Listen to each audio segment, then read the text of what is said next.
Salve galera do terceiro ano, finalmente chegou o dia, o nosso aulão de filosofia.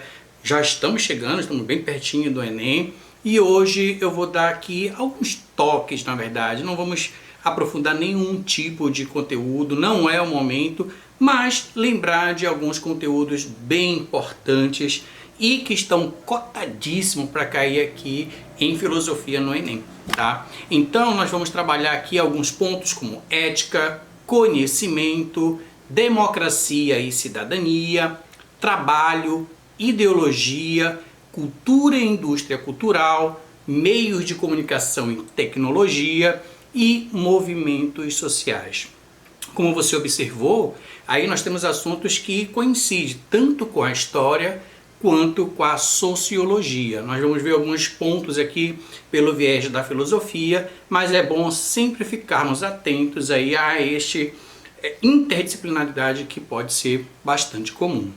Também estou apostando aí R$1 que o Enem deste ano vai ser um Enem curto, questões pequenas, perguntas mais diretas, alternativas curtas, 1 a 2 palavras. Então a gente tem que ficar atento também a alguns filósofos importantes, como por exemplo, quando a gente fala de filosofia antiga, Sócrates, Platão e Aristóteles, a tríade da antiguidade clássica. Medieval, Santo Agostinho e Tomás de Aquino com a escolástica. Quando a gente fala de Renascimento, nós temos Nicolau Maquiavel, entre outros, mas Nicolau Maquiavel está cotado para 2020. Modernidade, Francis Bacon, René Descartes e Baruch. E além do Spinoza, David Hume, sempre é bom a gente estar falando da questão, aí quando se fala de modernidade, do David Hume, e Immanuel Kant, obviamente. E quando a gente fala de contemporaneidade, Hegel, Schopenhauer, Nietzsche e Sartre. Então, nós vamos ver aqui alguns pontos, vamos ver cada um, você vai acompanhar aí no slide que você já tem aí, eu já enviei. Então, acompanha comigo aí os slides de cada ponto, são 8 pontos importantes aí para o vestibular em relação à filosofia.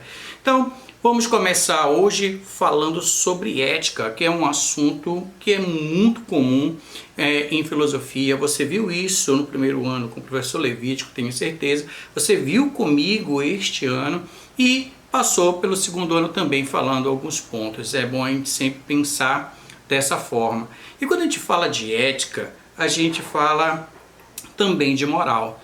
Então a gente tem que pegar, sempre pensar um pouco isso. Ética anda de mãos dadas com a moral. Então a gente pode conceituar de forma direta, como você pode acompanhar aí no slide agora. A ética ou filosofia moral é uma área de conhecimento que tem como objeto de investigação as ações humanas e os seus princípios orientadores. Então tome nota, cuidado com isso. Qual é a palavra-chave, professor, quando eu estou falando de ética?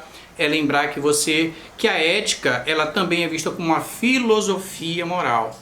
E a ética, ela procura investigar, ela tem como objeto as ações humanas e seus princípios orientadores.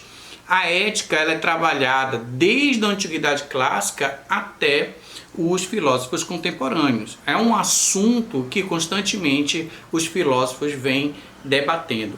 Ética e moral. Nós temos aí alguns pontos importantes para pensar agora o Enem em relação à ética.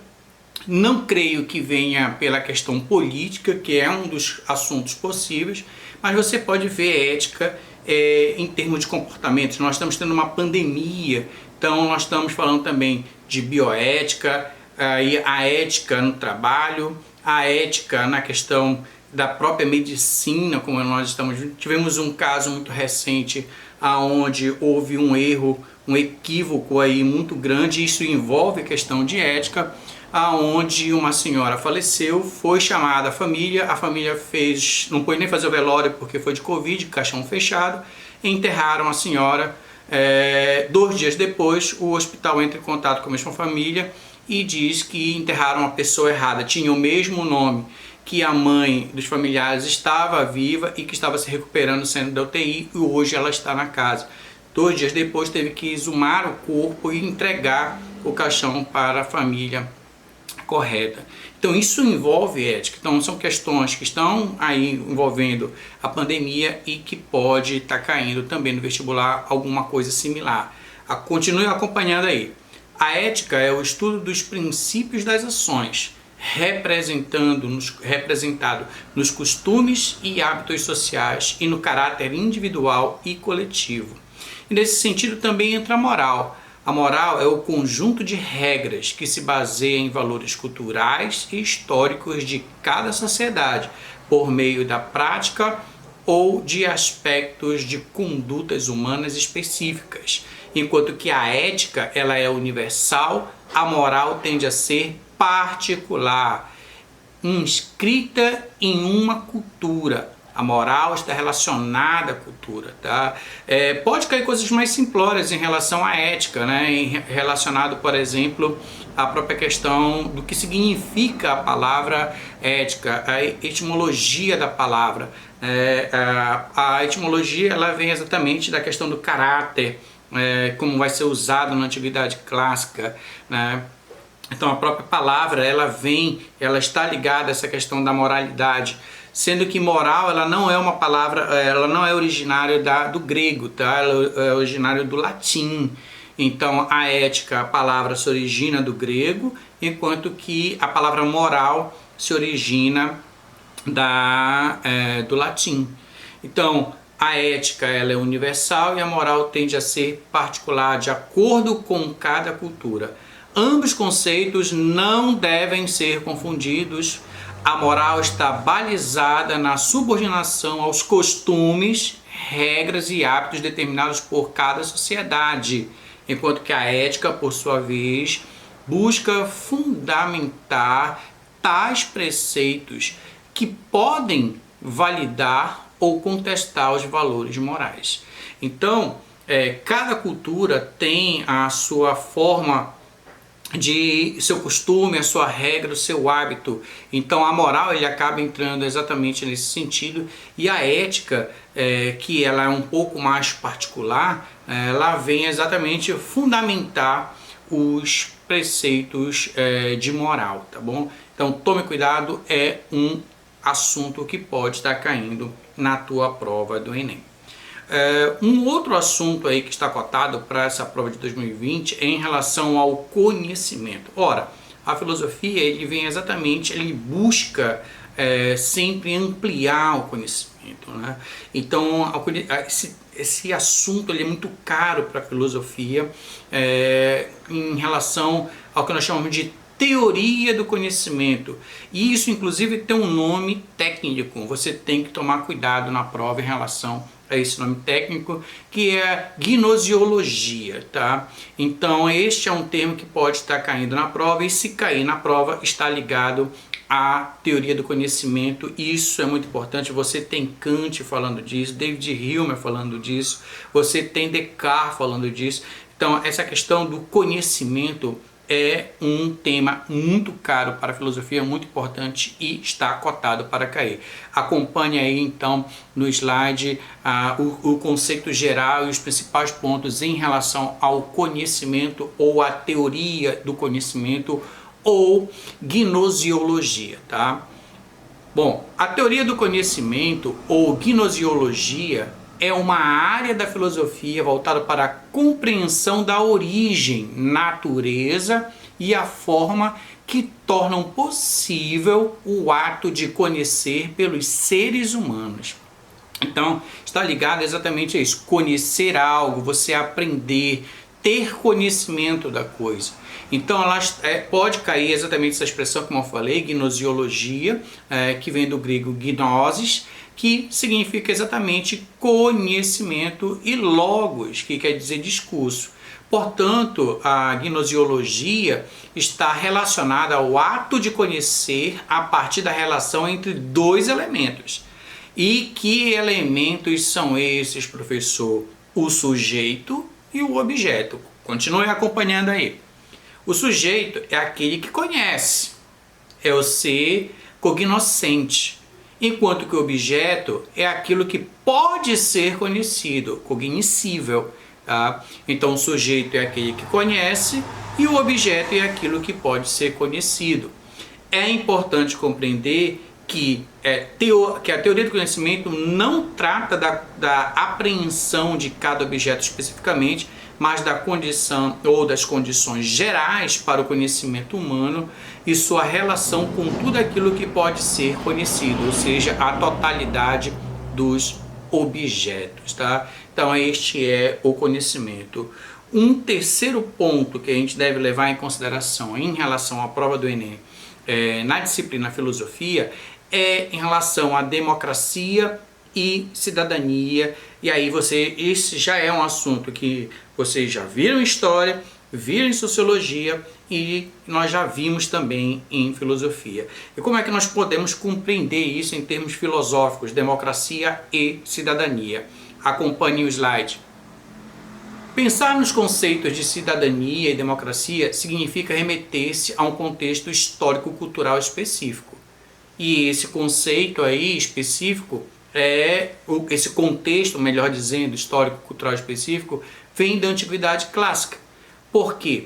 Porque a ideia e o próprio termo democracia, ele nasce exatamente nas polis, mais especificamente ele tem como berço aí Atenas. Atenas é o berço da democracia e a partir daí então expande essa forma de governo, vamos dizer assim, democracia, que na sua o sentido, a origem da palavra vem exatamente dizer que é o governo de todos, né? Demo aí falando de povo, cracia, governo, então é um governo do povo. Então o berço histórico, cultural é a Grécia Antiga, mais especificamente nascendo em Atenas. Acompanhe aí. A história da filosofia antiga se confunde com o estabelecimento do vínculo entre cidadania e democracia. A palavra cidadania vem do latim civitas, que significa cidade. Portanto, os cidadãos são aqueles e aquelas que coabitam e dividem os espaços públicos. Tá? Esse é o conceito geral para você pensar cidadania. Para isso, possuem os direitos civis, políticos e sociais que se desenvolve a partir da ideia do que é melhor para o grupo social. Isso aqui é em termos gerais, tá, gente? Eu não vou me aprofundar porque pode cair de várias formas falar de cidadania. Isso aqui cidadão é aquele, então, que está na cidade, na polis, e que coabitam esse espaço e, portanto, tem relações sociais aí. E aí você tem direitos que são direitos civis. E aí quando a gente fala de direitos civis, a gente dá um salto histórico e aí a gente já vai falar de um outro momento aonde o Estado começa a criar essas possibilidades, que vai ser na modernidade. Tá? E você então tem inclusive filósofos iluministas que vão corroborar muito com essa perspectiva de Estado da natureza, que eles vão falar, e do Estado civil. São os direitos civis, aparecem a partir daí, né? Políticos e sociais. Claro que também esse direito civil não necessariamente está ligado à formação do Estado moderno. Você também tem direitos civis na Antiguidade Clássica, fique bem claro isso. Que se desenvolve a partir da ideia do que é melhor para o grupo social. É importante notar que a cidadania é um processo contínuo e de constante transformação, quase sempre cumulativas.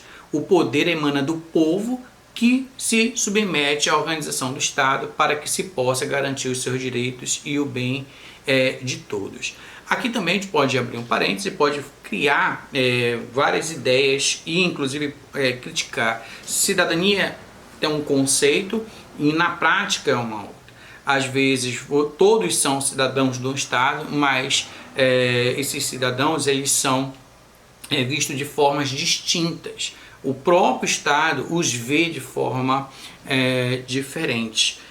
Historicamente, por exemplo, tomando aqui uma linha de raciocínio que está ligada à minha linha de pesquisa em História, que desde que o Brasil se torna independente em 1824, se fala de uma cidadania nacional. Então, todos aqueles que estavam naquele momento áureo, que vai ser a independência do Brasil, tinham ou discutiam falando sobre liberdade. Isso também foi dado essa possibilidade aos negros de lutar por uma cidadania, o que não foi reconhecido. Então você tem uma luta histórica aí dos afrodescendentes desde da independência do Brasil para afirmar a sua cidadania, o que não houve um reconhecimento imediato desde do Brasil independente, apesar que em termos gerais estava na Constituição de 1824, a Constituição outorgada, e ao longo do processo do século XIX e na virada do XIX para o XX, inclusive chegando aos dias atuais, ainda existe essa luta pelo reconhecimento do cidadão afro-brasileiro, ser reconhecido como um cidadão de fato. Então tomem cuidado com isso, é um assunto que pode cair. Recentemente nós tivemos um caso aí que foi, infelizmente, levou ao óbito em um supermercado aí famoso, uma rede famosa, o que liga também essa questão da própria cidadania, também envolve essas relações, tá? Um outro assunto aí que a gente tem que levar em consideração é a questão do trabalho, né? Como é que nós vamos ver, como é que nós vamos conceituar trabalho em filosofia? Acompanhe aí no slide, tá? O conceito de trabalho é geralmente entendido como a atividade humana realizada com objeto ou com objetivo, de produzir uma forma de obtenção de subsistência. Isso é um ponto muito interessante, esse é um conceito geral, esse trabalho ou este labor, como era falado na Antiguidade Clássica. Platão vai falar sobre isso, Aristóteles vai falar sobre isso, sobre esse labor, sobre esse trabalho. A Hannah Arendt vai ter um papel muito importante também discutindo essa questão do trabalho como labor, a importância que o trabalho está ligado a uma subsistência. E quem traz essa discussão mais afinco vai ser Rousseau. Rousseau ele tem um papel muito importante ali no período da modernidade. Inclusive é ele que vai começar a pensar muito sobre essa questão do trabalho e vai influenciar pensadores e filósofos posteriores, e entre eles vai influenciar fortemente Karl Marx. Então você tem que tomar cuidado, porque vários outros filósofos, como falei para vocês, desde a Antiguidade Clássica, Platão, Aristóteles, está falando de questão de trabalho e labor. Filósofos mais contemporâneos como a Hannah Arendt, é uma filósofa importantíssima para discutir essa questão do trabalho, mas normalmente os textos que acabam vindo vêm do Karl Marx. Continue acompanhando aí. Relação entre trabalho e subsistência ou sobrevivência era íntima e direta. Foi por essa razão que Karl Marx definiu a força de trabalho como um bem inalienável do ser humano. Ou seja, a partir da perspectiva marxista, o trabalho seria o bem mais importante do homem, e aliená-lo, isto é, transferir o direito de proveito dos frutos desse trabalho para outra pessoa, seria o mesmo que alienar o direito à própria vida. Isso vai estar ligado ao processo de mais-valia em história, você vai ver. Então ele vai discutir muito isso, essa questão do trabalho, ponto importante para a prova do Enem. Um outro assunto aí que nós temos que levar em consideração, e nós vamos falar um pouquinho mais de Karl Marx, está ligado à ideologia. Nós temos uma filósofa aqui no Brasil que ela vai ter um papel muito importante, que é a Marilene Chaui. Então a Marilene Chaui, ela é uma uma filósofa que vai estar trabalhando e discutindo muito forte sobre a questão da ideologia, e ela bebe um pouco na fonte, ela discute exatamente a discussão mais forte do que nós entendemos hoje por ideologia, que vem exatamente de Karl Marx. Porém, não foi Karl Marx o que vai criar a ideia, né, de filosofia, mas ele acaba aprofundando e acaba chegando aos dias de hoje. E então acompanhe aí no slide com bastante calma. Ideologia ele é um conjunto de ideias que mascara a realidade tal como ela é, na tentativa de fazer com que o mundo se comporte de forma como se pensa. Então essa ideologia aí, esse é o conceito clássico geral de ideologia. É bom a gente sempre lembrar que esse é o início da ideologia na filosofia, que é uma tentativa de conhecer e explicar a origem e o desenvolvimento de todas as ideias e também suas combinações e consequências. Tá? O Karl Marx ele vai criar uma ideia de que a ideologia ela pode ser ilusão ou distorção da realidade. E aí exatamente ele vai acabar bebendo na fonte do conceito geral, que ideologia, na verdade, é uma forma de distorcer a realidade em que você está. E ele vai atribuir isso muito ao capitalismo, à forma do liberalismo, porque você tem um embate ali na idade contemporânea, na virada ali, principalmente do século XIX para o século XX, nos processos de revoluções, sobremaneira a Revolução Industrial, você então tem esse discurso muito forte, liberal, e esse discurso liberal era um discurso onde que se você trabalha, você vai prosperar. E aí o Marx vem e vai dizer, bom, o trabalho que a pessoa faz, ele deveria ser remunerado na mesma proporção e não é. Então o discurso que ele está dizendo que você trabalhando você vai prosperar como o patrão prosperou, porque o patrão não está trabalhando, quem está trabalhando é a força de trabalho. Isso é a visão marxista, tá? Então isso é um discurso ilusório, é um discurso aonde vai trazer uma alienação do pensamento e as pessoas acabam então assimilando esse discurso e cada vez mais trabalhando, e ao passo que quem mais trabalha, mais produz para o patrão que não trabalha e administra, e cada vez mais então ele vai sofrendo as mazelas, cada vez mais ele vai sendo explorado, esse trabalhador.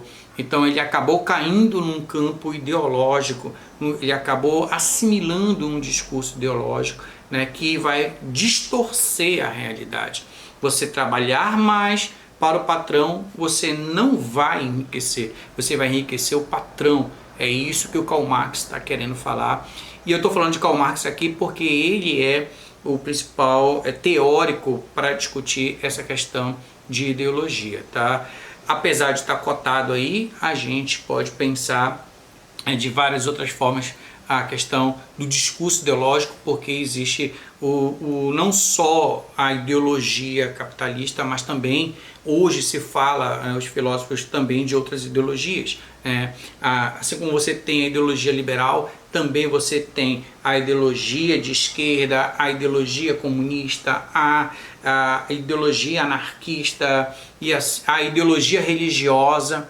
Então, hoje a filosofia ela já trabalha com outros campos ideológicos, tá? E a Marilena Chauí ela traz isso aí, que ela não é só um campo voltado para o campo liberal, vamos dizer assim, ou capitalista. Você também tem outras formas de caminhos ideológicos, tá?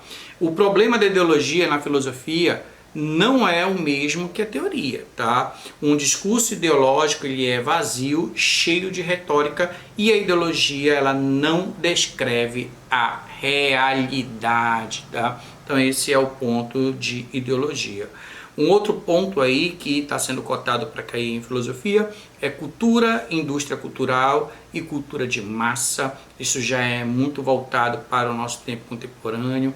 E aí quando a gente fala de indústria cultural, quando a gente fala de cultura, que é uma coisa bem abrangente também, a gente vai falar da escola de Frankfurt. Você tem que fazer essa ligação, tá?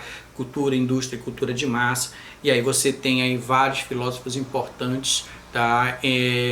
Dentro dessa escola de Frankfurt, que ela surge pós Segunda Guerra Mundial, e ele vai ser uma forma de teoria crítica muito pesado. Então acompanhe aí no slide, como você pode ver aí o termo indústria cultural, ele vai ser desenvolvido pelos intelectuais da escola de Frankfurt, em especial o Max Horkheim e o Theodor Adorno. Tá? O termo designa o fazer cultural e artístico sobre a lógica da produção da indústria capitalista. Essa vai ser a grande crítica, que a indústria capitalista ela vai normalizar, ela vai criar o que ele vai chamar de cultura industrial, uma cultura que ela vai ser uma cultura massiva, e essa cultura de massa ela vai ser exatamente voltada para vender as coisas e as pessoas vão assimilar muito isso. Por isso que você vai ter um papel muito importante dos meios de comunicação, que inclusive é o nosso próximo tópico que nós vamos discutir um pouquinho mais aprofundado, tá? Devemos salientar que a indústria cultural e os meios de comunicação em massa, bem como as ferramentas de propaganda, publicidade e marketing, são inseparáveis e indistintos, né? Você pode ver aí na charge, eles mostram muito isso. São duas pessoas, um com vários pensamentos, né? E ele está lendo, ele está construindo a sua lógica a partir do que ele está lendo, e o outro ali não tem nada, um vazio na cabeça, está vendo televisão bombardeado de propaganda, né? O corpo tem que ser desse jeito, você tem que ver este canal, você tem que tomar esse refrigerante, e você é bombardeado de tanta forma pelo marketing, pela publicidade, que você acaba então assimilando as propagandas, a cultura de massa muito forte. Porém, não só havia críticas, tá, ao pensamento da indústria cultural. O próprio Walter Benjamin, que é um pensador fundamental para as ciências humanas, ele fala da ideia de ver a contrapelo a história, então ele tem um papel muito importante na teoria da história. Ele mesmo, apesar de ser um crítico ácido também à questão da indústria cultural, ele acreditava que esta seja também uma via de democratização para a arte, por exemplo, porque essa questão da indústria cultural, ela vai estar muito ligada à questão da arte ali primeiro, né? Você vai ter mudanças na forma de visualizar, mudanças essas que vêm desde a década de 30 e elas vão se modernizando, chegando até o que nós chamamos de arte moderna, tá? Então, você tem aí a escola de Frankfurt ligada à indústria cultural. Isso é uma matemática que você vai fazer lá na tua prova do Enem, tá? E aí você também tem, como já está relacionada ao ponto anterior, né, que fala de cultura de massa, você fala de indústria cultural, você tem os meios de comunicação. Os meios de comunicação são fundamentais e a gente tem uma evolução muito rápida, muito acelerada desse meio de comunicação, sobremaneira a partir dos processos industriais. Você vem desde o jornal, chegando hoje ao que nós temos, que é uma ferramenta fundamental nesse mundo que nós estamos vivendo, esse mundo pandêmico. A conexão ela foi muito forte e aí você vê então como a evolução ela foi fundamental nos meios de comunicação. Então você acompanha aí rapidinho no slide os principais pontos. Os meios de comunicação atuam de modo específico na propaganda das informações e por isso elas são divididas nos seguintes tipos. Tome cuidado com isso na prova: meios de comunicação individual e meios de comunicação de massa. Meios de comunicação individual, por exemplo, são aqueles que possibilitam as trocas comunicacionais entre duas pessoas ou entre grupos de amigos, colegas de trabalho ou de faculdade, etc. Nesse grupo estão a carta, o telefone, o e-mail, as mensagens instantâneas, por exemplo, por WhatsApp ou outro comunicador instantâneo conectado com a internet.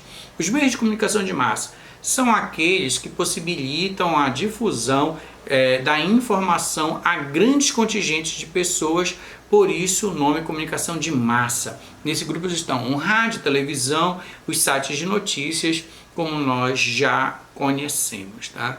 Um outro ponto aí, para finalizar, o oitavo ponto aí, cotado para cair no vestibular, são movimentos sociais, e aí isso também é um assunto que você pode ver tanto em história quanto em filosofia, quanto em sociologia. Então a gente pode estar fechando aí. O que seriam então esses movimentos sociais, professor? Acompanhe aí no slide. Os movimentos sociais são um grupo de pessoas que atuam conjuntamente para modificar algum aspecto da sociedade.